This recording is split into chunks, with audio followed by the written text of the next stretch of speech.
Hello, everyone, and welcome to Making Remote Work. Today, I have the pleasure of welcoming Mark van Vugt, Professor of Evolutionary Psychology at the Vrije Universiteit in Amsterdam.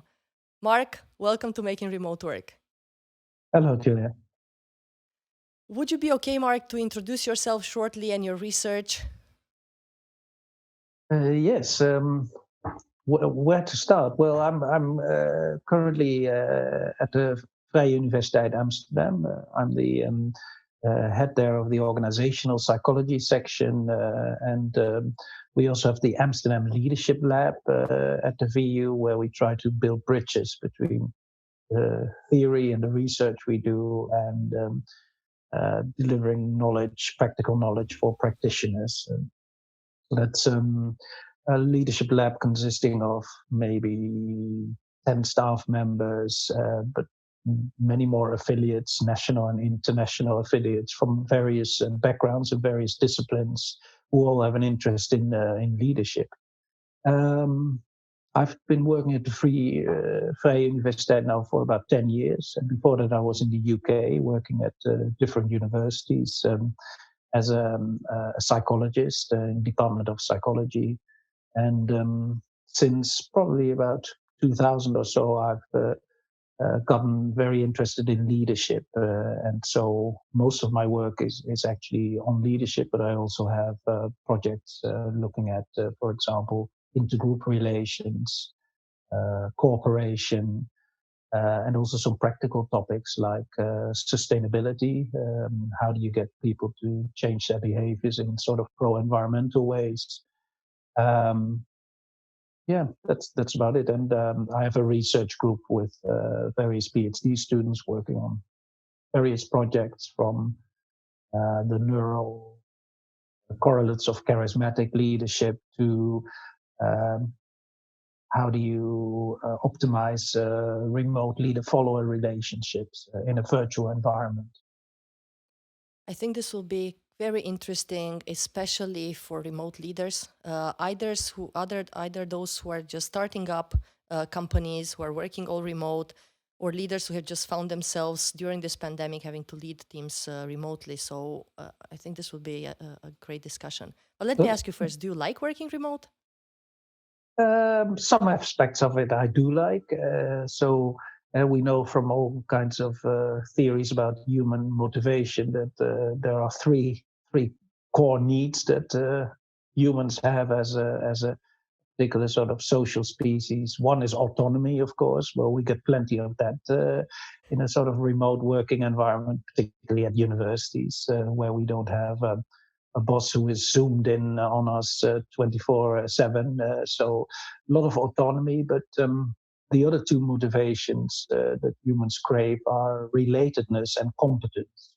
I think for both, the virtual world is not yet ideal, not for me at least. I do miss relating to my colleagues in a way that is probably more natural, the natural affiliative behaviors from touching to laughing with each other. And that I think is a little bit more problematic in the sort of remote or the virtual environment. And the other is competence. It's I think really the sort of mentoring aspects of my work as a leader, which are more difficult, I think, to develop in a remote setting. The mentoring that you do with PhD students when they walk into your office, if they have a problem with statistical analysis or an exciting result to report, or you have to organize everything, every meeting, and that I think goes probably against some of our natural ways of affiliating, particularly in a sort of mentorship relationship. I was going to ask you this. Is there a mismatch between how we have evolved to work together and the way we are doing it now? Whether that's normal going to the office and especially now during the pandemic? Yes, well, there are many mismatches, of course, but our lives have probably been mismatched since the agricultural revolution already 12,000 years ago, when we started to live in villages and cities and started to develop agriculture and domesticate our animals and whatever. With that, a lot of problems have emerged for which we have found all kinds of cultural solutions, because we are a very culturally intelligent species. We can innovate, but what I'm arguing in my work is that not all innovations are necessarily good on the long term. Some even can cause more problems than they originally were proposed to solve. And so, um, but if we go to this particular uh, time where many of us are forced to work from home, one obvious mismatch is that we've evolved to interact with each other in face-to-face ways. That means that body language is very important. Bonding is also very important. Building trust is very important. But that's all done very naturally and progressively, gradually, as you meet people or work, but you also talk a little bit about your private lives. You have a drink with each other in the bar after work, and so trust develops naturally in those kinds of situations where we see each other face to face. And so we really have to think very hard whether remote work can address some of these problems that we have of not having these sort of naturally occurring, spontaneous, informal interactions with one another. I think I see that as the big challenge. Definitely. And then I'm even inclined to ask you, do you think this will last, or is it just something we are trying right now? Right? We have been trying for some years. We are now forced into it. Some companies in the meanwhile went back to working from the office, right? And didn't work remote anymore. Do you think it's just a phase we are going through, and then because we are built up in a different way, at some point we will realize that we are missing these relationships, we are missing we are not creating enough trust or enough Mm. engagement, and then we will go back to working together in an office? I think, I mean, probably the answer is that it's not either or. So I can easily conceive of a future where we learn from this experiment that has been forced upon us big time, and that we develop some sort of concept of blended working, like you have blended learning. Blended learning is actually quite effective. It is both online and offline. It's both attending lectures online by your favorite teachers, but also working together in small groups of students on particular problems face to face. And so I think the future will probably be a combination where for some aspects of the work, you can easily do it remotely. Like, for example, you're working on a task that doesn't involve a lot of interdependence. Or an IT professional working on software, program code. Well, that's why not work on that for a couple of days on your own at home? But as soon as you get into the sort of creative process, where team creativity is very important, then I think it's probably best and our brains and minds are best evolved to deal with those sort of creativity, innovation problems via face-to-face interactions, where you sit together in a room, maybe at 1.5 meters distance in the new future, but still where you build up on each other's work, you brainstorm. Brainstorming is probably not so easily done virtually. I can see for those aspects, people will still have to go face to face. And the same with new teams. So people often forget that, but building trust in a new team, a new project team, is very hard if you have only seen each other via the computer. However much these technologies have improved, but there's still something missing that is a sort of a basic level of trust. I mean, we rely on all kinds of senses when we evaluate people, not just what we see, but also what we hear, what even our smell, our tastes, etc. All these things are involved in a interaction, a face-to-face interaction, and they're more difficultly done remotely, I would say. So I think the answer is we'll probably learn from this experiment by picking out the things that go well. That is, hey, maybe for not for all tasks we need a face-to-face meeting, but also a realization that for others we definitely do. I think that makes this an interesting time.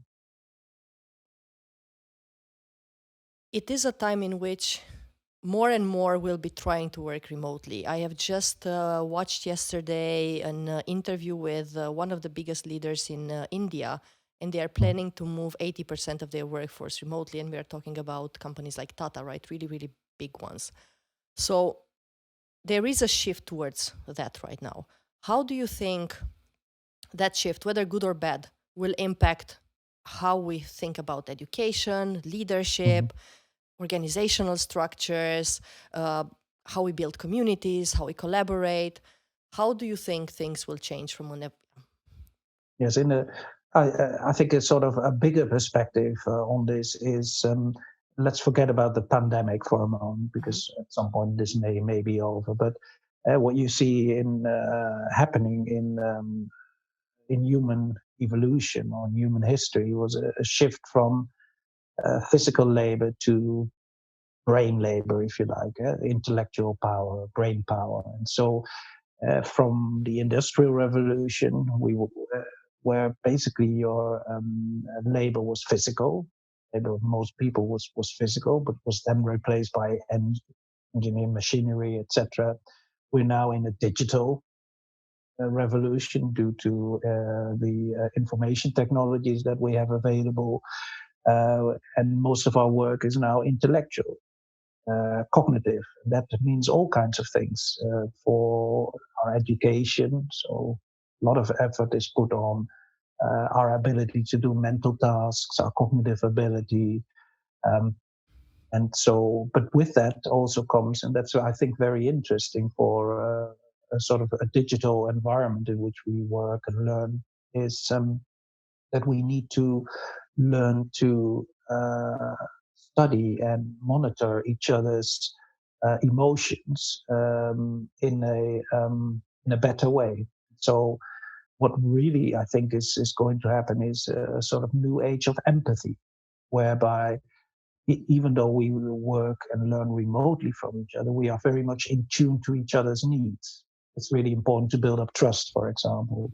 That means that we actually may new digital working environment and learning environment, we need to train people to be more empathic. That is, pay attention to the kind of things that people don't say. Pay attention to people who are silent in these virtual meetings. How do you get them to be involved and engaged in the process? And so I think that's really crucial. And I think that has implications. For example, look at gender difference, for example. Um, uh, the workplace in some aspects was very much male dominated.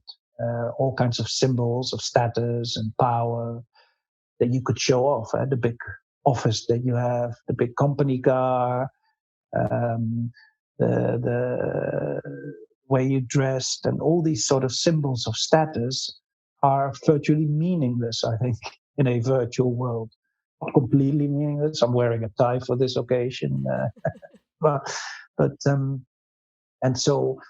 But what then becomes important is that if you cannot express your leadership through sort of dominance, I call it, by showing what you can control people, you have to do it in a different way. Call that prestige leadership. You have to show your competence, you have to show your relational skills, you have to show that you're in tune, that you're empathic. And I think that opens up all kinds of niches for people who maybe weren't considered leadership material before, like women leaders, for example. It's, I think, just one of the implications. Moving a bit and staying a bit with empathy, isn't this harder to build online? Isn't it always that because we connect easier face to face and we understand who the other person is way better, it's not always an us versus them kind of feeling, whereas virtually it's way easier. I see that in the gig economy, right? Mhm. Where you work with Upwork or any kind of platforms where you can hire freelancers. Candidates rarely get an answer. Rarely get anything in reply from employers, or they even get very bad or rough judgments Yeah, immediately because you're interacting with a computer and not with a person. Isn't yeah. it harder to build empathy when you Yes, work remotely? I think it is. Empathy is really a system that has evolved to pay attention to those people who are important to you in real time. A mother with their children, for example. That's the origin of the empathy, the caregiving system, basically. And so all the cues are there, a baby crying, for example, or somebody in need of a cry of help, for example. But if you remove those cues from an interaction, not a cry for help, not a particularly sad or crying face, or people who induce sympathy, if you remove those cues, it's actually very hard to activate the empathic system.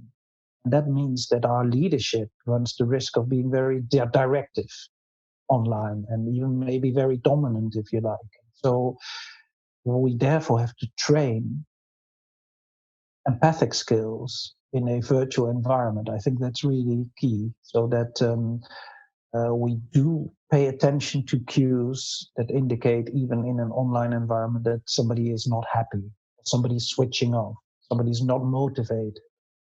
I think these kind of things require important skills from workers in a virtual world, if only to get the best out of them, because the motivation aspect is really important. If you want to get the best out of your employees, you want to have them make an extra effort. You want to have them work extra hours, You want them and to I be think loyal and I stay. want them to be loyal. Yes, so Yeah. empathy, I think, will be key in this new age. Now, I think I told you when we discussed a bit earlier, I just attended a conference online which was called Distributed Value, very, very interesting, with companies that are working all remote, most of them startups, most of them having from 8 to about 200 employees. I think the biggest was GitLab, which has around 1,200, and they work all remote. But the rest were very, very small and quite young. And these were about 25 people. But they are all somewhere around the age of 25. They have discovered an algorithm which works really nice and does various things, right? Most of them in concerning social interaction. But they are building teams all remote and they are leaders. And I'm thinking out loud that at that age, you don't have the right maturity, you don't have yet the right skills, and especially moving this remote, right? They might, as you said, fall into this controlling kind of behavior. What kind of advice would you have for them? What should they do? Where should they look uh, so they can lead their companies in the good way and promote the good behaviors, promote the right values, and build loyalty and followership? Yes, that's an interesting one because, of course, well, first, most of the research that is done on leadership is done by looking at how leaders behave who are in face-to-face interaction with followers, and so there is, of course, research on virtual leadership as well, but it's not nearly as much, than face-to-face leadership. So, but one can speculate about various things that are important for those young leaders leading teams remotely.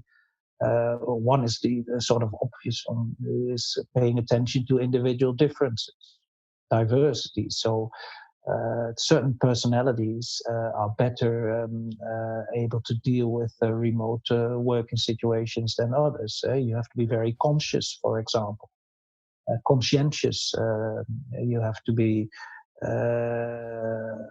not necessarily extroverted. Extroversion is probably a good thing for face-to-face leaders to bring across their enthusiasm. But in a virtual environment, it's a little bit harder to do. To bring across your enthusiasm, but even your charisma, even charismatic signaling is something that is really based on sort of face-to-face interactions, looking each other in the eye, maybe even touching, sort of how do you do that in those things? But so I think first and foremost, acknowledging that there are personality differences between your workers, and so some individuals may fare better in that environment. I think acknowledgement that certain tasks are better done face to face than remotely. Thinking about tasks that involve creativity, where you have to come up with new creative solutions as a team. That's, I think, not so easy to do remotely. So, as leaders, I would say, well, if we want to stimulate team creativity, we probably have to get these people together in the same room at some point. Because, but for other tasks, like I don't know, as I said, programming stuff, where you can work on your own to develop a code or an algorithm or software, whatever, then maybe something that be done easily done remotely. And then the other is as a leader in a sort of remote working environment with remote team members, how do you build cohesion, a strong identity, and how do you build trust? Now, that I think is key. Now, what most companies do is they'll invite these people a couple of times a year to the main office, and they have a party, or they go with everyone to Spain or to a resort somewhere or a festival to get that bonding experience. Bonding makes sure that you create loyalty, as you say. Of course, in certain economies, you want to keep your talented members and keep them happy, and then you need to get them to emotionally connect to your company so that they don't join another company for if they get a better offer. So it's, I think that is, I think that's really what leaders should think about, is how to develop identities, bonding experiences in an online environment. And one of the things we know from our own research is the bonding effects of laughing together. Now, laughing it's a very natural behavior that humans have, not just humans, other great apes laugh as well.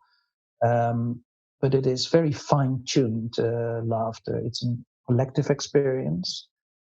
And it only works if you have the same information at exactly the same time and are exactly synchronized in your experience.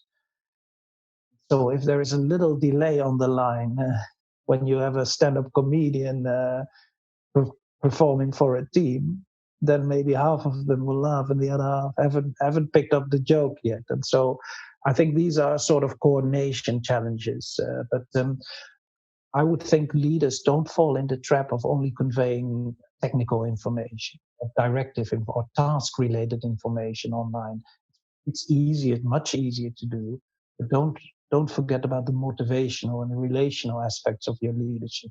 Think of clever ways to get people to connect with one another. And it is harder to have conversations and connections virtually than face to face. And then I think you might say something more about this from an evolutionary perspective, right? Having conversations face to face versus virtual ones. Yes, I think. I mean, we have evolved to have all these conversation in a natural way, where we share informal stuff with one another, personal. The whole thing of disclosure, very important for bonding. To disclose something personally about yourself. Well, the cues are all there if you're together in the same room, and the context is really important. But if you're working remotely as a team, your context is your domestic environment, your home environment. The cues from your home environment are not necessarily about disclosing something to your colleagues at work. It's a different context. Now, all these cues, all these contexts come together in your living room or wherever, your office at home or whatever. And I think that is really, people are struggling with that. We haven't evolved to not pay attention to these contextual cues. When I'm at work, I'm dealing with my colleagues. When I'm at home, I'm dealing with my family. When I'm at my leisure club, I'm dealing with my friends or whatever. Yeah, kind of siloed. And I think what people who are working remotely right now say is that at some point they get into a point where everything is intertwined and they no longer think of work-life balance, but of work-life integration, and everything gets integrated in their work schedule, right? So in the morning, they can go take the kids to kindergarten, they can come home, do some work, then they cook, then maybe they get out for a walk, Yeah, they walk again, and they work asynchronously. And then yeah, some of them even say that, hey, they feel it's better because it connects them more with their family and friends, and they're not so much focused on work. yeah. And No, I that's, think that's yeah, but this series is called "Does Remote Work?" So we have to think of ways in which people can be committed to work, invest a lot of work, even in a remote environment. yeah, And yeah, yeah. yes, one of the obstacles to overcome is the lack of these cues that are really relevant social cues in a working environment to build up trust in teams, to build up a sort of friendly relationship with colleagues, and particularly also, as I said, the integration of new colleagues to your team.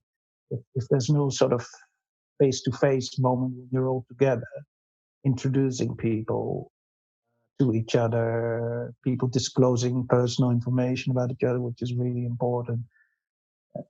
And then maybe it can work, but it's harder work in a remote environment. We are also in a crisis situation and we are talking about leadership. What is a good leader in a crisis situation, whether it's remote or not remote?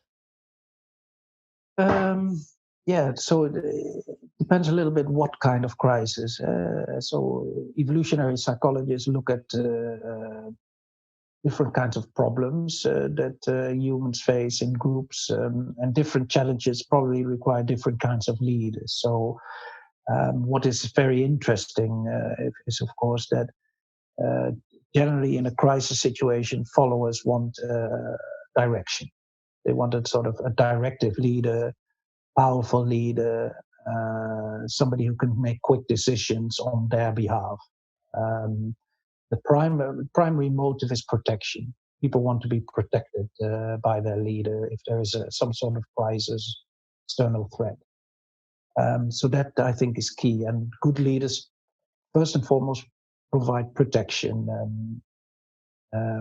basically saving lives and saving lives at all costs. And that I think is very interesting in this current pandemic because under normal circumstances, you wouldn't accept your leader, whether it's a CEO or a prime minister, to say, well, um, at all costs, people will be and companies will be financially compensated.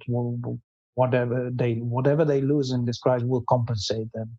Under normal circumstance, you wouldn't accept that because you ask from your leaders that they keep the balance books in order, that they don't give out more money than there comes in. And so, but in a crisis situation, that changes, and we want not an accountant as a leader, but we want to have a moral leader who says, no, protection is the first, whatever it costs economically.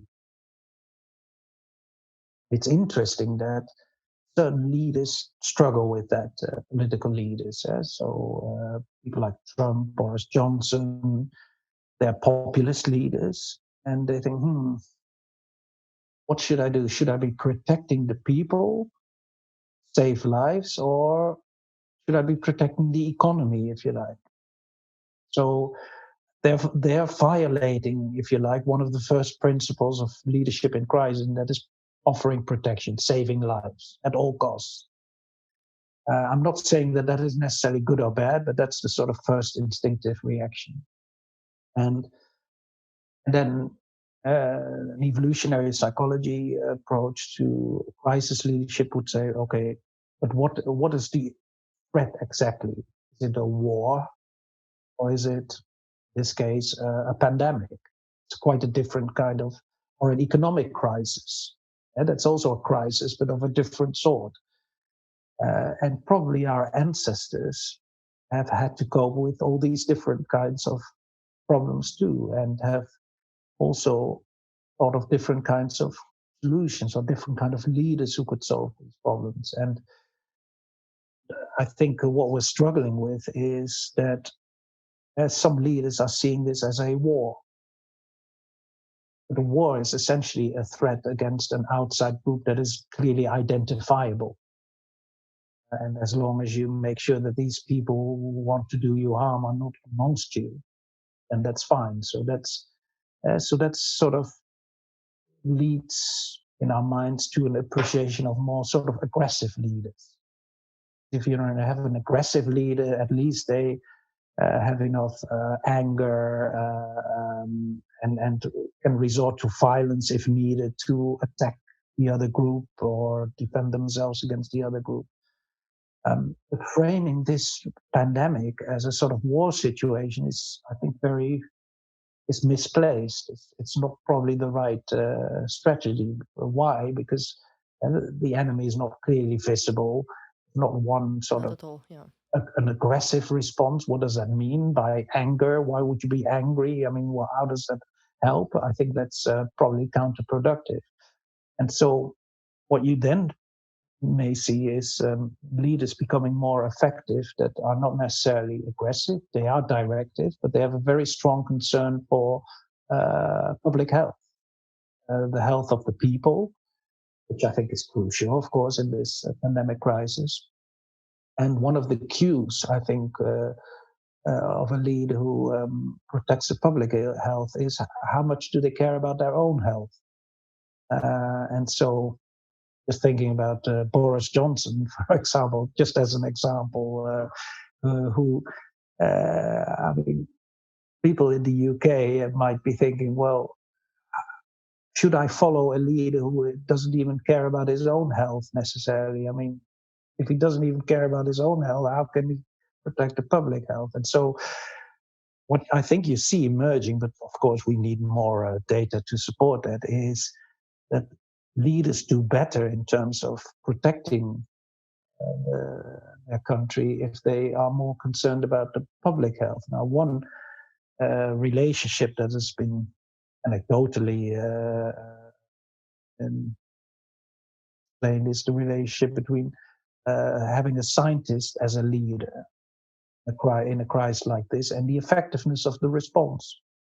So Merkel is often quoted as an example. She's a scientist, has a PhD in chemistry. Yep.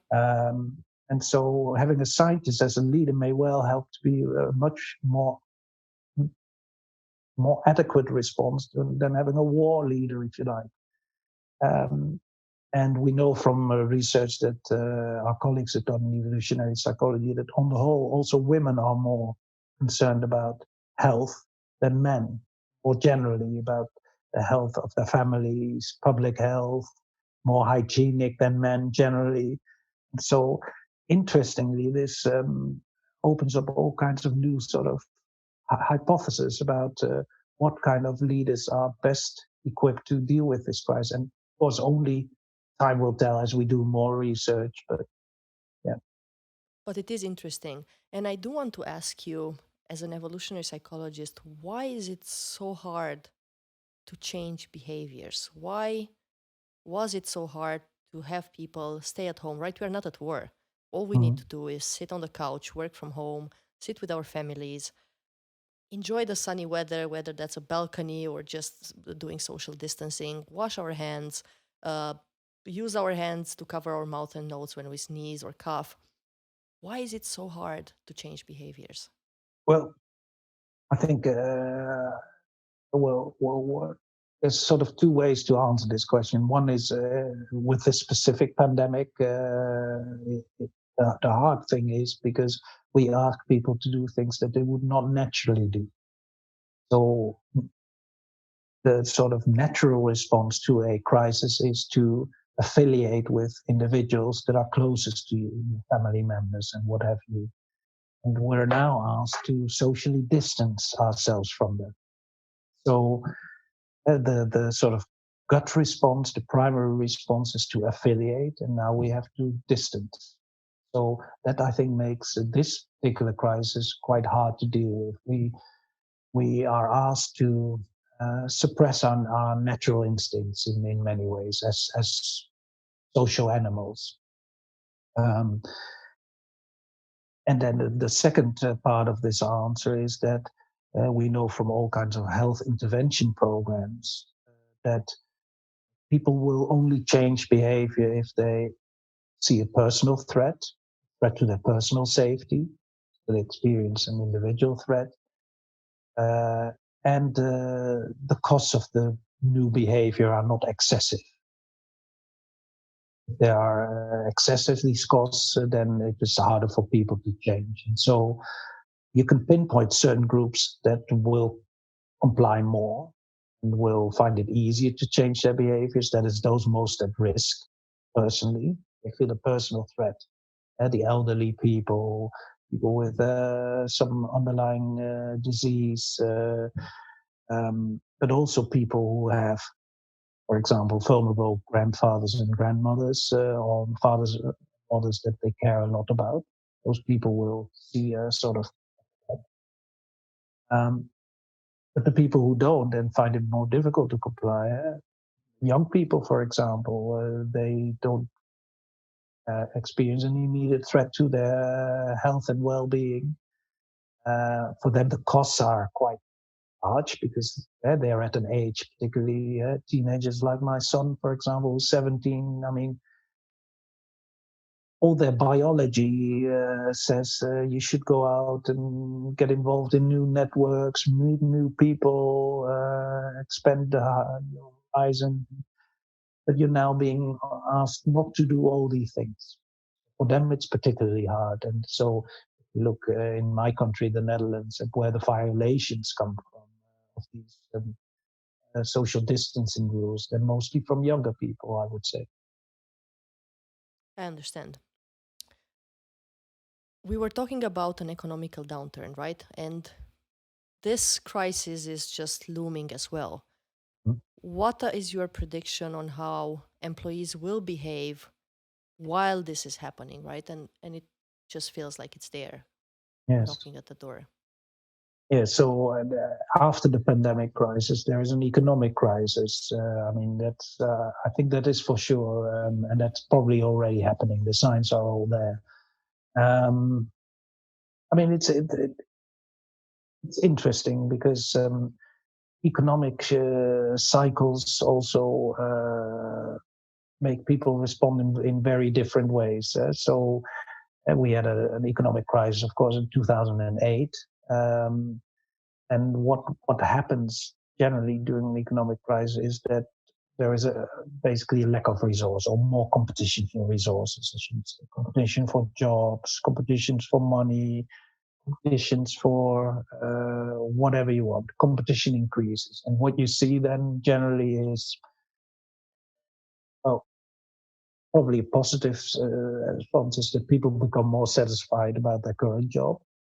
They're not laid off, then yeah, it's really important to hold on to your current job. So there'll be less job turnover. People will make the most of it, even though they may have some doubts about their current job. They'll stay put.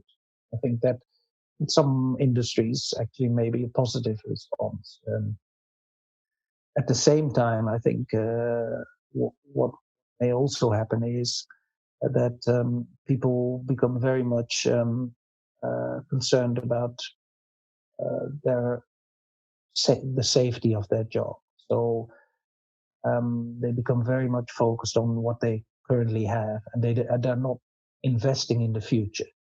That's In evolutionary psychology studies, we've seen that if you confront people with some lack of resources, um, what they start doing is discounting the future. The future is not important. The here and now is important.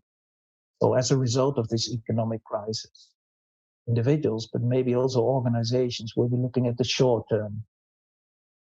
They won't innovate. Innovation is a long-term perspective. It's sort of changing practices because you want to achieve something new. Learning, learning in your work, learning new skills is also important for developing your own career. I think, but also it's a Long term. long-term perspective, and so uh, I think the dilemma is that individuals and organizations respond to an economic crisis probably by becoming very protective, keeping what they have. Whereas what they should be doing is thinking about The ways they future. can innovate despite the crisis, invest in themselves, learning new skills, creating new markets, and whatever. And so I think that that's a sort of a fundamental dilemma. So we know from research that if are threats, cultures become closed, mindsets become closed. Closed, I mean, very strong awareness of what the social norms are, very strong compliance to those norms. And that usually is at the cost of innovation, creativity. You're not creative when you're on a survival, when you have to survive in the here and now. Creativity and innovation are not on your mind. I think that's something we should learn from this. We already know, we can already predict how individuals and organizations will respond as a sort of instinctive response. And we should say, okay, maybe the best instinctive strategy is not the right strategy. Maybe despite the economic downturn, we should actually try and innovate and learn new skills, develop new markets. And I think what maybe this crisis shows is that if you're too specialist, you're not surviving. It's like in the animal world. You have a panda bear. Panda bear is specialized for eating bamboo. That's what they do the whole day. But then you have the brown bears who are omnivores. They eat meat if they can come across it, fruit, whatever is available. They're generalists.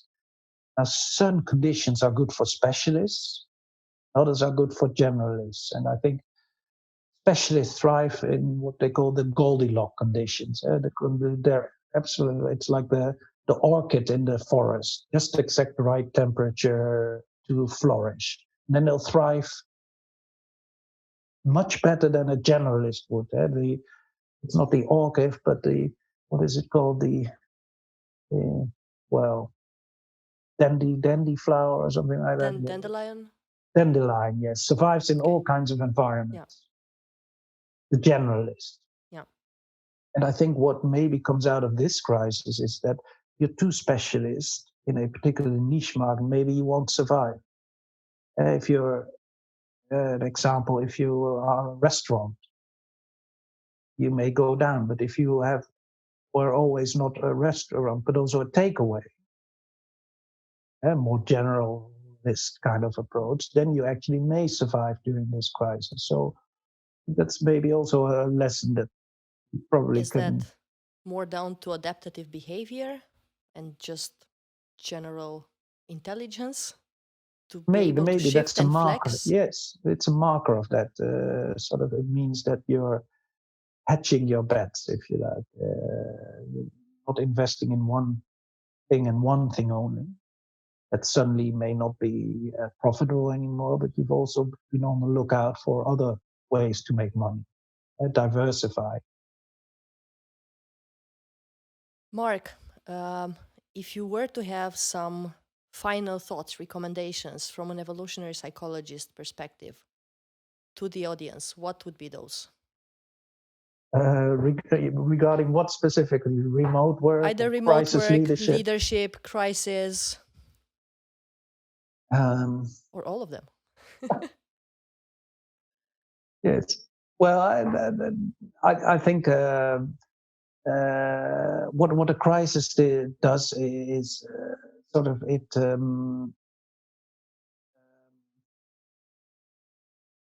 No, let's put it as it.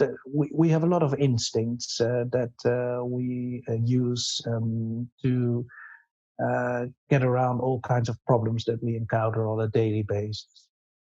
Now, these instincts evolved in an environment that is very different from the environment that we have created.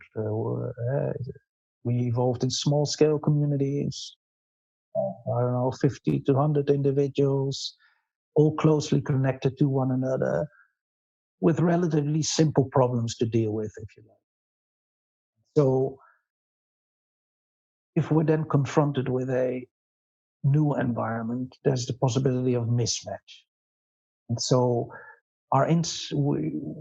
we cannot always rely on our instincts in that way. So, it may, with regard to leadership, it may sort of sound persuasive to rally behind a leader who acts like he or she is in war with the rest of the world.